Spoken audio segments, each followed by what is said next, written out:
Hi friends, welcome to my channel. Friends, ಯಾರೆಲ್ಲ video ನೋಡ್ತಿದ್ದೀರಾ please ದಯವಿಟ್ಟು ಸಬ್ಸ್ಕ್ರೈಬ್ ಮಾಡ್ಕೊಂಡು ವೀಡಿಯೋ ನೋಡಿ. ವೀಡಿಯೋ ಇಷ್ಟ ಆಗಿದೆ ಲೈಕ್ ಮಾಡಿ, ಶೇರ್ ಮಾಡಿ.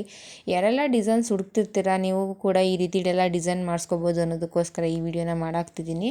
ಎಷ್ಟೋ ಜನ ನನ್ನ ಹತ್ರ ಬರ್ತಾರೆ, ಆದರೆ ಡಿಸೈನ್ನೇ ಚಾಯ್ಸ್ ಇಲ್ಲ, ನಮಗೆ ಗೊತ್ತಾಗ್ತಿಲ್ಲ ಅಂತ ಹೆಣ್ಮಕ್ಳಿದ್ದಾರೆ. ಅಂಥವರಿಗೆ ಈ ವಿಡಿಯೋನ ನೋಡಿದ್ರೆ ಹೆಲ್ಪ್ ಆಗುತ್ತೆ, ಯಾವ ರೀತಿ ಸೀರೆಗೆ ಯಾವ ರೀತಿ ಎಲ್ಲ ವರ್ಕ್ ಮಾಡಿಸ್ಕೋಬೋದು ಅಂತ. ಅದಕ್ಕೋಸ್ಕರ ಈ ವಿಡಿಯೋದಲ್ಲಿ ತೋರಿಸ್ತೀನಿ. ಆಮೇಲೆ ಇತ್ತೀಚೆಗೆ ನಾನು ಇದು ಮಾಡಿರೋದೆಲ್ಲ ಫಸ್ಟ್ ಟೈಮ್ ಮಾಡಿರುವಂಥ ಡಿಸೈನ್ಸು. ಅದಕ್ಕೋಸ್ಕರ ವಿಡಿಯೋದಲ್ಲಿ ಯಾವತ್ತೂ ಕೂಡ ತೋರಿಸ್ತಿರ್ಲಿಲ್ಲ ಅಂತ ತೋರಿಸೋಣ ಅಂತ ವಿಡಿಯೋ ಮಾಡ್ತಿದ್ದೀನಿ. ನೋಡಿ, ನನ್ನ ಕಂಪ್ಯೂಟರ್ ಮಿಷಿನ್ ವರ್ಕ್ ಮಾಡ್ತಿದ್ದೆ, ಅದನ್ನು ವರ್ಕ್ ಮಾಡೋದಕ್ಕೆ ಬಿಟ್ಟು ಕಸ್ಟಮರ್ ಬ್ಲೌಸ್ಗಳನ್ನ ತೋರಿಸ್ತಿದ್ದೀನಿ. ಒಂದು ಮದುವೆ ಬಟ್ಟೆ ಇದೆ, ಅದನ್ನು ಮುಂದೆ ತೋರಿಸ್ತೀನಿ ನಿಮಗೆ ಯಾವ ರೀತಿ ವರ್ಕ್ ಮಾಡಿ ಸ್ಟಿಚ್ ಮಾಡಿದ್ದೀನಿ ಅಂತ. ಅದೆಲ್ಲ ಒಟ್ಟು 20ರಿಂದ 25 ಬ್ಲೌಸ್ ಕೊಟ್ಟಿದ್ದಾರೆ ಅವರು. ಇವಾಗ ಸದ್ಯಕ್ಕೆ ಈ ಬ್ಲೌಸ್ಗಳನ್ನ ತೋರಿಸ್ತಿದ್ದೀನಿ. ಇದೆಲ್ಲ ಆಯಿತು ಜಬ್ಬಕ್ಕೆ ತೊಗೊಂಡು ಹೋಗ್ತೀನಿ ಅಂತ ಹೇಳಿದರು, ಅದಕ್ಕೋಸ್ಕರ ವಿಡಿಯೋ ಮಾಡ್ಕೊತಿದ್ದೀನಿ. ಆದಷ್ಟು ಕ್ಲೋತ್ ನೆಕ್ಕು ಇತ್ತೀಚೆಗೆ ಜಾಸ್ತಿನೇ ಸ್ಟಿಚ್ ಮಾಡಿಸ್ಕೊತಿದ್ದಾರೆ. ಈ ರೀತಿ ಜಾಸ್ತಿ ಈ ಥರ ಬ್ಲೌಸ್ಗಳನ್ನ ನಾರ್ಮಲಾಗೇ ಜಾಸ್ತಿ ಸ್ಟಿಚ್ ಮಾಡ್ತಿದ್ದೀನಿ. ವರ್ಕ್ ಬ್ಲೌಸ್ಗಳು ಸ್ವಲ್ಪ ಕಡಿಮೆ ಅಂತ ಅನ್ಕೋತೀನಿ, ಪ್ಯಾಚ್ ವರ್ಕ್ ಬ್ಲೌಸ್ಗಳೇ ಜಾಸ್ತಿ. ಇದು ನೋಡಿ, ಇದು ನಾನು ಸ್ಟಿಚಿಂಗ್ ವಿಡಿಯೋನ ಕೂಡ ಹಾಕಿದ್ದೀನಿ ನೋಡಿ. ಇದಂತೂ ಇತ್ತೀಚೆಗೆ ಟ್ರೆಂಡಿಂಗಲ್ಲಿರುವಂಥ ಡಿಸೈನು. ಇತ್ತೀಚೆಗೆ ಜಾಸ್ತಿನೇ ಈ ರೀತಿ ಕಸ್ಟಮರ್ ಕೇಳ್ತಿರ್ತಾರೆ, ಯಾವ ಕಸ್ಟಮರ್ ನೋಡಿ ಈ ರೀತಿ ಸ್ಟಿಚ್ ಮಾಡಿಕೊಡ್ತೀರಾ ಅಂತ ತೊಗೊಂಡು ಬರ್ತಾರೆ. ಅದಕ್ಕೋಸ್ಕರ ನಂದು ಒಂದು ವೀಡಿಯೋ ಇರಲಿ ಅಂತ ಹೇಳಿ ನಾನು ಇದ್ರದ್ದು ಸ್ಟಿಚಿಂಗ್ ವೀಡಿಯೋನ ಹಾಕಿದ್ದೀನಿ. ಅದನ್ನು ಕೂಡ ನೋಡಿ ಯಾವ ರೀತಿ ಸ್ಟಿಚ್ ಮಾಡ್ಬೋದು ಅಂತ. ತುಂಬಾ ಚೆನ್ನಾಗಿ ಬಂತು. ನಾನು ಅಂದ್ಕೊಂಡಿರಲಿಲ್ಲ ಎಷ್ಟು ಚೆನ್ನಾಗಿ ಬರುತ್ತೆ ಅಂತ. ನೋಡೋಣ ಅಂತ ಹೇಳಿ ನಾನು ಟ್ರೈ ಮಾಡಿದೆ. ತುಂಬಾ ಚೆನ್ನಾಗಿ ಬಂತು ಈ ಡಿಸೈನ್ ಅಂತೂ. ನನಗೂ ಕೂಡ ತುಂಬಾ ಇಷ್ಟ ಆಯಿತು. ಈ ಸೀರೆ ಕುಚ್ಚು ಕೂಡ ಕಟ್ಕೊಟ್ಟೆ, ಕಸ್ಟಮರ್ ಕೂಡ ತುಂಬ ಇಷ್ಟಪಟ್ಟರು. ಯಾರೆಲ್ಲ ನೋಡ್ತಿದ್ದೀರಾ ನೀವು ಕೂಡ ಈ ರೀತಿ ಎಲ್ಲ ಡಿಸೈನ್ ಸ್ಟಿಚ್ ಮಾಡಬೇಕು ಅನ್ನೋಗಿದ್ರೆ ನನ್ನ ಚಾನಲ್ನ ಸಬ್ಸ್ಕ್ರೈಬ್ ಮಾಡ್ಕೊಂಡು ವೀಡಿಯೋ ನೋಡಿ. ಹೀಗೆ ನಾನು ಕೂಡ ಕಟ್ಟಿಂಗು, ಸ್ಟಿಚ್ಚಿಂಗು ಎಲ್ಲ ವೀಡಿಯೋಸ್ನು ಮಾಡಾಕೋ ಪ್ರಯತ್ನ ಮಾಡ್ತೀನಿ. ಪ್ಲೀಸ್ ದಯವಿಟ್ಟು ಸಬ್ಸ್ಕ್ರೈಬ್ ಮಾಡ್ಕೊಂಡು ವೀಡಿಯೋನ ನೋಡಿ. ಈ ಬ್ಲೌಸಿಗೆ ಈಗ ನೀವೆಲ್ಲ ಕೇಳ್ತಿದ್ರಿ, ಪ್ಯಾಚ್ ವರ್ಕ್ ಬ್ಲೌಸಿಗೆಲ್ಲ ನೀವು ಎಷ್ಟು ತೊಗೋತೀರಾ ಅಂತ. 450, 480 ಈ ರೀತಿ ತೊಗೋತೀನಿ ನಾನು.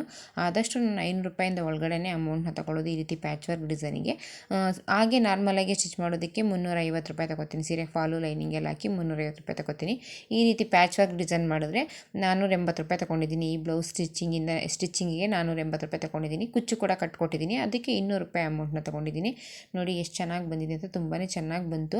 ಈ ಕಸ್ಟಮರಿಂದ ತುಂಬ ಡಿಸೈನ್ಸ್ ನಾನೇ ಕಲ್ತ್ಕೊಂಡಿದ್ದೀನಿ ಅಂತಲೇ ಹೇಳ್ಬೋದು. ಯಾಕೆಂದರೆ ಆ ಕಸ್ಟಮರ್ ತಂದುಕೊಡ್ತಾರೆ, ಹೊಸದಾಗಿ ಹುಡುಕಿ ಈ ರೀತಿ ಸ್ಟಿಚ್ ಮಾಡಿಕೊಡಿ ಅಂತ ತಂದುಕೊಡ್ತಾರೆ. ಆಮೇಲೆ ಇವರಿಗೆ ಸ್ಟಿಚ್ ಮಾಡೋದು ಏನಪ್ಪ ಅಂದರೆ, ಏನಿದ್ರು ಪರವಾಗಿಲ್ಲ ಅಕ್ಕ, ನಾವು ಅಡ್ಜಸ್ಟ್ ಮಾಡ್ಕೋತೀವಿ, ಸ್ಟಿಚ್ ಮಾಡಿಕೊಡಿ ಅಂತ ಹೇಳಿದಾಗ ಪರವಾಗಿಲ್ಲ ನಾವು ಟ್ರೈ ಮಾಡ್ಬೋದು ಅಂತ ಅನಿಸುತ್ತೆ. ಈ ಕಸ್ಟಮರಿಂದ ಎಷ್ಟೋ ಡಿಸೈನ್ ಕೂಡ ಕಲ್ತ್ಕೊಂಡಿದ್ದೀನಿ.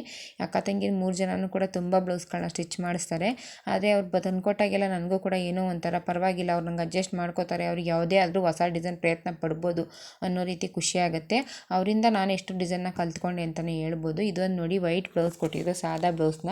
ಅವರೆಲ್ಲ ಸೀರೆಗೂ ಆಗುತ್ತೆ, ನನಗೆ ಗೋಲ್ಡಲ್ಲೇ ವರ್ಕ್ ಮಾಡಿಕೊಡಿ ಅಂತ ಹೇಳಿದರು. ಅದಕ್ಕೋಸ್ಕರ ನಾನು ಈ ರೀತಿ ಗೋಲ್ಡಲ್ಲೇ ವರ್ಕ್ ಮಾಡಿದ್ದೀನಿ. ಕಸ್ಟಮರೇ ಕೇಳಿದರು, ಆದರೆ ಡಿಸೈನ್ನ ಚಾಯ್ಸ್ ಮಾಡಿರಲಿಲ್ಲ.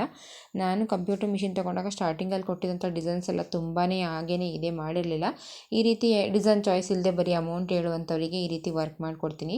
ನೋಡಿ, ನಾನು ಈ ಬ್ಲೌಸಿಗೆ 750 ರೂಪಾಯಿ ಅಮೌಂಟ್ನ ತೊಗೊಂಡಿದ್ದೀನಿ.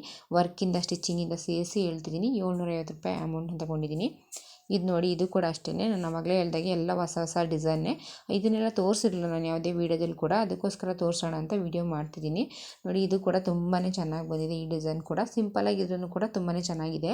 ಇದು ನೋಡಿ, ಸ್ಲೀವ್ಸಿಗೆ ಈ ರೀತಿ ಬರಬೇಕಿತ್ತು. ಈ ರೀತಿ ಶೇಪಲ್ಲಿ ಬಂದು ಕಟ್ ಮಾಡಿ ಅದನ್ನು ಸ್ಟಿಚಿಂಗ್ ಮಾಡಿದರೆ ಚೆನ್ನಾಗಿರ್ತಿತ್ತು. ಆದರೆ ಕಸ್ಟಮರು ಆ ರೀತಿ ಇಷ್ಟಪಡಲ್ಲ ಅಂತ ಅಂದ್ಕೊಂಡು ಈ ರೀತಿ ಮಾಡಿದೆ. ಕೆಳಗಡೆಗೆ ಮಾಡಿಕೊಂಡು ಅದನ್ನು ಆ ರೀತಿ ಶೇಪಲ್ಲಿ ಸ್ಲೀವ್ಸ್ನ ಸ್ಟಿಚ್ ಮಾಡಬೇಕಿತ್ತು. ಕಸ್ಟಮರು ಆ ರೀತಿ ಎಲ್ಲ ಇಷ್ಟಪಡ್ತಾರೋ ಪಡಲ್ವೋ ಅಂತೇಳಿ ನಾನು ಅದನ್ನು ಮೇಲ್ಗಡೆ ಬಾರ್ಡ್ರ್ ಮೇಲ್ಗಡೆ ಅದು ಒಂಥರ ಚೆನ್ನಾಗಿರುತ್ತೆ ಅಂತೇಳಿ ಆ ರೀತಿ ಬಾರ್ಡ್ರ್ ಮೇಲ್ಗಡೆ ಮಾಡಿದೆ. ಕಸ್ಟಮರು ನನಗೆ ಇವರು ಮೊದಲನೇ ಸಲ ಸ್ಟಿಚ್ ಮಾಡಿಸ್ಕೊತಿರೋದು. ಅವ್ರು ಯಾವ ರೀತಿ ಇಷ್ಟಪಡ್ತಾರೋ ಏನೋ ಗೊತ್ತಿರಲ್ಲ. ಕೆಲವು ಕಸ್ಟಮರ್ ಅಡ್ಜಸ್ಟ್ ಮಾಡ್ಕೋತಾರೆ, ಕೆಲವು ಕಸ್ಟಮರ್ ಅಡ್ಜಸ್ಟ್ ಮಾಡ್ಕೊಳ್ಳಲ್ಲ. ನಮ್ಗೆ ಅದೇ ರೀತಿ ಬೇಕಿತ್ತು, ನಾವು ಆ ರೀತಿ ಎಲ್ಲ ಹಾಕ್ಕೊಳ್ಳಲ್ಲ ಅಂತ ಹೇಳಿದಾಗ ನಾವು ಅದನ್ನು ರೆಡಿ ಮಾಡ್ಕೊಳ್ಳೋದಕ್ಕಾಗಲ್ಲ. ಅದಕ್ಕೋಸ್ಕರ ಹಾಗೇ ಸ್ಟಿಚ್ ಮಾಡಿದೆ. ಬೇಕು ಅನ್ನೋಂಥ ಕಸ್ಟಮರಿಗೆ ನೆಕ್ಸ್ಟ್ ಆ ಥರ ಬೇಕಾದ್ರೆ ಸ್ಟಿಚ್ ಮಾಡಿಕೊಟ್ರೆ ಆಯಿತು ಅಂತ. ಇದು ನೋಡಿ, ಇದು ಕೂಡ ಹೊಸ ಡಿಸೈನು. ತುಂಬ ಸಣ್ಣಕ್ಕೆ ಮಾಡುತ್ತೆ, ತುಂಬಾ ಚೆನ್ನಾಗಿದೆ ಡಿಸೈನ್ ಕೂಡ. ಹ್ಯಾಂಡ್ ವರ್ಕ್ ಥರ ಕಾಣಿಸುತ್ತೆ ಎಲ್ಲದು ಕೂಡ. ಇತ್ತೀಚೆಗೆ ನಾನು ಮಾಡ್ತಿರುವಂಥ ಡಿಸೈನ್ಸ್ ಎಲ್ಲ ತುಂಬಾ ಚೆನ್ನಾಗಿ ಬಂದಿದೆ. ಯಾರೆಲ್ಲ ವೀಡಿಯೋ ನೋಡ್ತಿದ್ದೀರೋ ಪ್ಲೀಸ್ ದಯವಿಟ್ಟು ಸಬ್ಸ್ಕ್ರೈಬ್ ಮಾಡ್ಕೊಂಡು ನೋಡಿ. ಈ ಡಿಸೈನ್ಸ್ ಎಲ್ಲ ನಿಮಗೂ ಇಷ್ಟ ಆಗಿರುತ್ತೆ ಅನ್ಕೋತೀನಿ. ಒಂದೊಂದು ಬ್ಲೌಸಿಗೆ ಒಂದೊಂದು ರೇಟು ತೊಗೋತೀವಿ. ಎಲ್ಲದರಲ್ಲೂ ಆದಷ್ಟು ವೀಡಿಯೋದಲ್ಲಿ ಅಮೌಂಟ್ನ ಹೇಳ್ತೀನಿ, ಆದರೂ ಕೂಡ ಕಮೆಂಟ್ ಮಾಡ್ತಿರ್ತೀರ. ಎಲ್ಲ ವೀಡಿಯೋನ ಪೂರ್ತಿ ನೋಡಿ. ನಿಮಗೆ ಸ್ಟಿಚ್ ಮಾಡಿಸ್ಕೋಬೇಕು ಅನ್ನೋ ಆಗಿದ್ದರೆ ಪೂರ್ತಿ ವೀಡಿಯೋನ ನೋಡಿ, ಆಮೇಲೆ ಕಮೆಂಟ್ ಮಾಡಿ. ಯಾರೆಲ್ಲ ವೀಡಿಯೋ ನೋಡ್ತಿದ್ದೀರಾ ಪ್ಲೀಸ್ ದಯವಿಟ್ಟು ಸಬ್ಸ್ಕ್ರೈಬ್ ಮಾಡ್ಕೊಂಡು ನೋಡಿ. ವೀಡಿಯೋ ಇಷ್ಟ ಆಗಿದೆ ಲೈಕ್ ಮಾಡಿ, ಹೀಗೆ ಸಪೋರ್ಟ್ ಮಾಡ್ತೀರಿ. ಸ್ಟಿಚಿಂಗು, ಕಟ್ಟಿಂಗ್ ವೀಡಿಯೋ ಎಲ್ಲನೂ ಹಾಕ್ತೀನಿ. ಎಲ್ಲ ವೀಡಿಯೋಸ್ನ ನೋಡಿ ಪ್ಲೀಸ್ ದಯವಿಟ್ಟು ಹೀಗೆ ಸಪೋರ್ಟ್ ಮಾಡ್ತೀರಿ ಅಂತ ಕೇಳ್ಕೊತೀನಿ.